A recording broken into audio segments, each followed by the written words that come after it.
ಆದರೆ ನೀವು ನೋಡಿರ್ಬೋದು ಟಿವಿಯಲ್ಲಿ ಅಲ್ಲೆಲ್ಲ ಬಿಟ್ಕಾಯಿನ್ ಅಂತ ಒಂದು ಕಾಯಿನ್ ಥರ ತೋರಿಸ್ತಾರೆ. ಡಿಮ್ಯಾಂಡ್ ಜಾಸ್ತಿ ಇರುತ್ತೆ, ಆದರೆ ಸಪ್ಲೈ ಕಮ್ಮಿ ಇರುತ್ತೆ. ಅವಾಗ ಈ ಒಂದು ಬಿಟ್ಕಾಯಿನ್ ಫೌಂಡರ್ ಯಾರಪ್ಪ ಅಂತ ಹೇಳಿದ್ರೆ ಈ ಫೋಟೋದಲ್ಲಿ ಇದಾರಲ್ಲ ಇವರು. ಸೊ ಅದಕ್ಕೋಸ್ಕರ ಹ್ಯಾಕರ್ಸ್ಗಳು ಏನಾದರೂ ಅಕೌಂಟನ್ನು ಹ್ಯಾಕ್ ಮಾಡಿಬಿಟ್ಟು ಅಂತ ಹೇಳಿದ್ರೆ ಇವಾಗ ಅವರೆಲ್ಲ ಬಿಲಿಯನೇರ್ಸ್ ಆಗಿದ್ದಾರೆ. ನಮಸ್ಕಾರ ಎಲ್ಲರಿಗೂ. ಇವತ್ತಿನ ಒಂದು ವಿಡಿಯೋದಲ್ಲಿ ಕ್ರಿಪ್ಟೋ ಕರೆನ್ಸಿ ಅಂದರೆ ಏನು, ಬಿಟ್ಕಾಯಿನ್, ಇಥೇರಿಯಂ ಇವೆಲ್ಲ ಕ್ರಿಪ್ಟೋ ಕರೆನ್ಸಿಗಳು ಅಂದರೆ ಏನು, ಇದು ಹೇಗೆ ವರ್ಕ್ ಆಗುತ್ತೆ, ಇದರಿಂದ ಬೆನಿಫಿಟ್ಸ್ ಏನು, ಅದೆಲ್ಲ ಈ ಒಂದು ವಿಡಿಯೋದಲ್ಲಿ ತಿಳ್ಕೊಳ್ತೀನಿ. ನೀವು ಇದಕ್ಕಿಂತ ಮುಂಚೆ ಬ್ಲಾಕ್ ಚೈನ್ ಅಂದರೆ ಏನು ಅಂತ ತಿಳ್ಕೊಬೇಕಾಗುತ್ತೆ. ಸೊ ಬ್ಲಾಕ್ ಚೈನ್ ಅಂದರೆ ಏನು ಅಂತ ಅನ್ನೋದನ್ನು ನಾನು ಒಂದು ವಿಡಿಯೋ ಮಾಡಿ ಹಾಕಿದ್ದೀನಿ. ಸೊ ನೀವು ಈ ಒಂದು ವಿಡಿಯೋ ನೋಡೋಕ್ಕಿಂತ ಮುಂಚೆ ಆ ವಿಡಿಯೋ ನೋಡಿರಿ. ಲಿಂಕ್ನ ಡಿಸ್ಕ್ರಿಪ್ಷನಲ್ಲಿ ಮತ್ತು ಐ ಕಾರ್ಡಲ್ಲಿ ಹಾಕಿರ್ತೀನಿ. ಅದನ್ನು ನೋಡಿಬಿಟ್ಟು ನೀವು ನೆಕ್ಸ್ಟ್ ಈ ಒಂದು ವಿಡಿಯೋ ನೋಡಿದರೆ ನಿಮಗೆ ಸ್ವಲ್ಪ ಬೇಗ ನೀಟಾಗಿ ಅರ್ಥ ಆಗುತ್ತೆ. ಕ್ರಿಪ್ಟೋ ಕರೆನ್ಸಿ ಅನ್ನೋಂಥದ್ದು ಒಂದು ಡಿಜಿಟಲ್ ರೂಪದಲ್ಲಿರೋಂತಹ ಕರೆನ್ಸಿ. ಇದು ನಮ್ಮ ರುಪಿ, ಕಾಯಿನು, ನೋಟು ಇದ್ದಂಗೆ ಫಿಸಿಕಲ್ ಆಗಿ ಇರೋದಿಲ್ಲ, ಜಸ್ಟ್ ಇದು ಒಂದು ಡಿಜಿಟಲ್ ಕರೆನ್ಸಿ.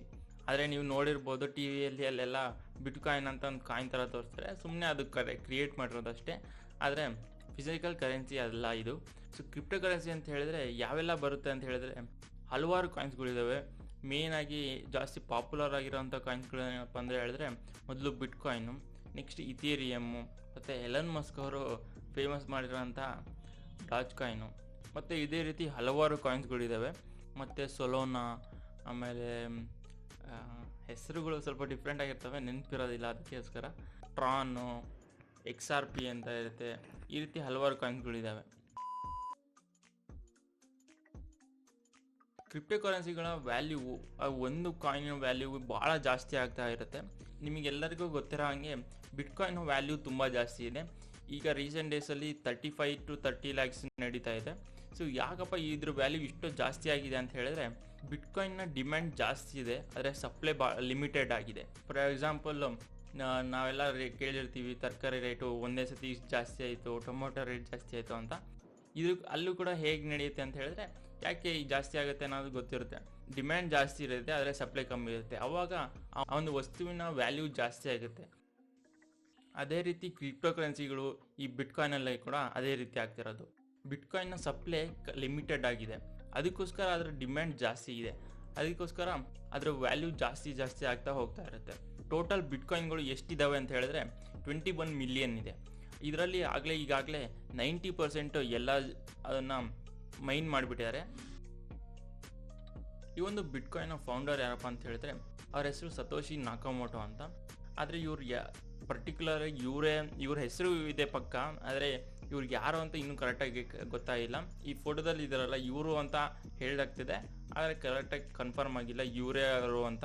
ಮತ್ತು ಇವರೇ ಅದರ ಫೌಂಡರ್ ಆಗಿರೋದ್ರಿಂದ ಇವ್ರ ಹತ್ರನೂ ಭಾಳ ಬಿಟ್ಕಾಯಿನ್ ಇದೆ ಅಂತ ಅಸ್ಯೂಮ್ ಮಾಡ್ತಾ ಇದ್ದಾರೆ, ಆದರೆ ಇನ್ನೂ ಕರೆಕ್ಟಾಗಿ ಏನೂ ಕನ್ಫರ್ಮ್ ಆಗಿಲ್ಲ. ಇವರು ಬಿಟ್ಕಾಯಿನ್ನ ಕ್ರಿಯೇಟ್ ಮಾಡಿರೋದ ಹಿಂದಿನ ಇಂಟೆನ್ಷನ್ ಏನಪ್ಪ ಅಂತ ಹೇಳಿದ್ರೆ ಯಾವುದೇ ಒಂದು ದೇಶದಿಂದ ಇನ್ನೊಂದು ದೇಶಕ್ಕೆ ನಾವೇನಾದ್ರು ಮನಿ ಟ್ರಾನ್ಸ್ಫರ್ ಮಾಡಬೇಕು ಅಂತ ಹೇಳಿದ್ರೆ, ನಾವು ಇಲ್ಲಿ ಇಂಡಿಯಾದಿಂದ ಅಮೇರಿಕಾ ಕಳಿಸ್ಬೇಕು ಅಂತ ಹೇಳಿದ್ರೆ ಮೊದಲು ನಮ್ಮ ರುಪೀಸು USDಗೆ ಕನ್ವರ್ಟ್ ಆಗಬೇಕು, ಅಂದರೆ ಡಾಲರ್ಸಿಗೆ ಕನ್ವರ್ಟ್ ಆಗಬೇಕು. ಆಗ ಕನ್ವರ್ಟ್ ಆಗೋಕ್ಕೆ ಚಾರ್ಜಸ್ ಎಲ್ಲ ಭಾಳ ತಗೊಳುತ್ತೆ. ಮತ್ತು ಅದರಲ್ಲಿ ಬ್ಯಾಂಕ್ಸ್ಗಳು ಅವರ ಚಾರ್ಜಸ್ ಎಲ್ಲ ಜಾಸ್ತಿ ಇರುತ್ತೆ. ಸೊ ಇದಕ್ಕೋಸ್ಕರ ಈ ಒಂದು ಕಾರಣದಿಂದ ಇವರು ಬಿಟ್ಕಾಯಿನ್ನ ಕ್ರಿಯೇಟ್ ಮಾಡ್ತಾರೆ. ಮತ್ತು ಬಿಟ್ಕಾಯಿನ್ನ ಅಡ್ವಾಂಟೇಜಸ್ ಏನಪ್ಪ ಅಂತ ಹೇಳಿದ್ರೆ ನಮಗೆಲ್ಲರಿಗೂ ಗೊತ್ತಿರೋ ಹಾಗೆ ಒಂದೊಂದು ದೇಶದ್ದು ಒಂದೊಂದು ಕರೆನ್ಸಿ ಇರುತ್ತೆ. ಪೂರ್ತಿ ಹೋಲ್ ವರ್ಲ್ಡ್ಗೆ ಒಂದು ಕರೆನ್ಸಿ ಅಂತ ಇರಬೇಕಾಗುತ್ತೆ. ಸೊ ಅದನ್ನು ಈ ಬಿಟ್ಕಾಯಿನ್ ಅಥವಾ ಈ ರೀತಿ ಕ್ರಿಪ್ಟೋಸ್ ಕರೆನ್ಸಿಗಳನ್ನ ನಾವು ಈ ಥರ ಯೂಸ್ ಮಾಡ್ಬೋದು. ಪೂರ್ತಿ ಹೋಲ್ ವರ್ಲ್ಡಲ್ಲಿ ಈ ಒಂದು ಕರೆನ್ಸಿ ವ್ಯಾಲ್ಯೂ ಸೇಮ್ ಇರುತ್ತೆ. ಅದರಿಂದ ಇದನ್ನು ಎಲ್ಲಿ ಬೇಕಾದ್ರೂ, ಯಾವ ದೇಶದ ಬೇಕಾದ್ರೂ, ಎಲ್ಲಿ ಬೇಕಾದ್ರೂ ಯೂಸ್ ಮಾಡ್ಕೊಬೋದು. ಮತ್ತು ನೀವು ಯಾವುದೇ ಒಂದು ಕ್ರಿಪ್ಟೋ ಕರೆನ್ಸಿನ ಒಬ್ಬರಿಂದ ಒಬ್ಬರಿಗೆ ಟ್ರಾನ್ಸ್ಫರ್ ಮಾಡಿದರೆ ನೀವು ಯಾರಿಗೆ ಟ್ರಾನ್ಸ್ಫರ್ ಮಾಡೋದು ಅಂತ ಗೊತ್ತೇ ಆಗೋದಿಲ್ಲ. ಒಂದು ವ್ಯಾಲೆಟ್ ಅಡ್ರೆಸ್ ಅಂತ ಇರುತ್ತೆ, ಆ ಅಡ್ರೆಸ್ ಮಾತ್ರ ಗೊತ್ತಾಗ ಸಾಧ್ಯ. ಈ ಒಂದು ಅಡ್ರೆಸ್ಸಿಂದ ಈ ಅಡ್ರೆಸ್ಸಿಗೆ ಬಿಟ್ಕಾಯಿನು ಅಥವಾ ಯಾವುದೋ ಒಂದು ಕ್ರಿಪ್ಟೋ ಕರೆನ್ಸಿ ಟ್ರಾನ್ಸ್ಫರ್ ಆಗಿದೆ ಅನ್ನೋದು ಮಾತ್ರ ಗೊತ್ತಾಗುತ್ತೆ, ಆದರೆ ಯಾರು ಪರ್ಟಿಕ್ಯುಲರ್ ಪರ್ಸನ್ ಯಾರು ಅಂತ ಗೊತ್ತಾಗೋದಿಲ್ಲ. ಸೊ ಅದಕ್ಕೋಸ್ಕರ ಹ್ಯಾಕರ್ಸ್ಗಳು ಏನಾದರೂ ಅಕೌಂಟನ್ನು ಹ್ಯಾಕ್ ಮಾಡಿಬಿಟ್ಟು ದುಡ್ಡು ಕೇಳೋದಿಲ್ಲ. ಅವರು ಜಸ್ಟ್ ಬಿಟ್ಕಾಯಿನ್ ಸೆಂಡ್ ಮಾಡಿದ್ರೆ ನಮಗೆ ಬಿಟ್ಕಾಯಿನ್ ಕೊಟ್ಟರೆ ಅಷ್ಟೇ ನಾವು ಇದು ಮಾಡೋದು ಅಂತ ಹೇಳ್ತಾರೆ. ಯಾಕಂದರೆ ಅದು ಎಲ್ಲಿಂದ ಎಲ್ಲಿಗೆ ಹೋಯ್ತು ಅನ್ನೋದನ್ನು ಬಿಟ್ಕಾಯಿನನ್ನು ಸ್ಟಾರ್ಟಿಂಗಲ್ಲಿ ಯಾರಾದರೂ ಬೈ ಮಾಡಿದ್ದಾರೆ ಅಂತ ಹೇಳಿದ್ರೆ ಇವಾಗ ಅವರೆಲ್ಲ ಬಿಲಿಯನೇರ್ಸ್ ಆಗಿದ್ದಾರೆ. ಮತ್ತು ನೀವು ಯಾವ್ಯಾವ ಕ್ರಿಪ್ಟೋ ಕರೆನ್ಸಿನ ಬೈ ಮಾಡಿದರೆ ಕಮೆಂಟ್ ಬಾಕ್ಸಲ್ಲಿ ತಿಳಿಸಿ.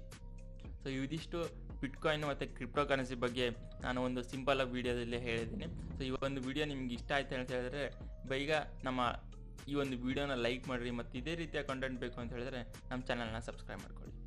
ನಮಸ್ಕಾರ. ಪೂರ್ತಿ ಹೋಲ್ ವರ್ಲ್ಡಿಗೆ ಒಂದು ಕ್ರಿಪ್ಟೋ ಕರೆನ್ಸಿ, ಸೊ ಇಡೀ ವರ್ಲ್ಡ್ಗೆ ಎಲ್ಲ ಕಡೆ ಒಂದೇ ಒಂದು